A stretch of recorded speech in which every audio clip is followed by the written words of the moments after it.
ওই মামাটি মানুষের ঝান্ডার তলায় গিয়ে রাজ্যসভা সদস্য হয়েছিলেন জহর বাবু, তিনি নাকি দিদিকে পদত্যাগ পত্র পাঠিয়েছেন। এটা একটা অভিনব ঘটনা হয়েছে। অনেকে চিঠি পাঠিয়েছেন, অনেকে স্টেটমেন্ট দিয়েছেন, ফেসবুক করেছেন, কিন্তু কেউ চিঠি দেননি, পদ ছাড়েননি। পদ না ছেড়ে বিপ্লব করছেন। এই ধরনের মক ফাইট অনেকেই করছেন। বর্তমান সমাজের চাপ, মানুষের শিক্ষার থেকে বাঁচার জন্য একটুখানি ভালো মানুষই দেখাচ্ছেন। এতে গলবে না বরফ সহজে। মানুষ সাময়িক ভাবছে হ্যাঁ হ্যাঁ এই লোকটা একটু অন্যরকম, ইনি ওরকম নন।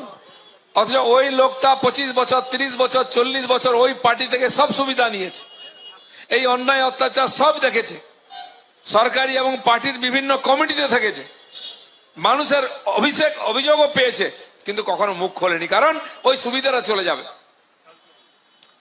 একজন নেতাকে জিজ্ঞেস করে যে আপনি কি পার্টি ছাড়বেন, তিনিও বড় বড় কথা লিখছেন। এখন তিনি জানতেন এই ঘটনা, 1 বছর আগেও বলেননি। তিনি বলেছেন না, এখন ছাড়ার মতো কিছু নাই, ছাড়তে হলে একটা পৃথিবী ছাড়তে হবে, মানে একটাই ছাড়ার বাকি আছে, দুনিয়া ছাড়া। তার আগে সব পাওয়া হয়ে গেছে, এখন বড় বড় কথা বলছেন বিপ্লবে। সাবধান থাকতে হবে, এই ধরনের ঘটনা আরো ঘটবে। সময় যত খারাপ হবে পালাবে। কারণ আপনারা জানেন, আমরা পড়েছি, জাহাজ যখন মাঝ সমুদ্রে ডুবে যায় না, সবাই পালাতে আরম্ভ করে। তার জন্য ব্যবস্থা হচ্ছে, লাইফ বোট থাকে, নাবিকরা অন্যরা লাইফ বোটে করে নেমে যান, তাদের বাঁচানো হয়।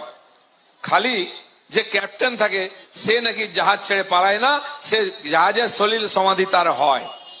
এটা নাকি নীতি নিয়ম, জানি না, শুনেছি, অনেকে গেছেনও।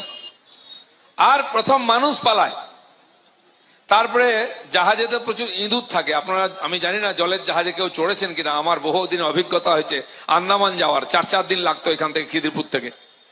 তো জিনিসপত্র, খাবার দাবার নিয়ে যেতাম, একটু খোলা রেখেছি, ইঁদুরে খেয়ে চলে যেত। তখন ভাবতাম এর মধ্যে ইঁদুর।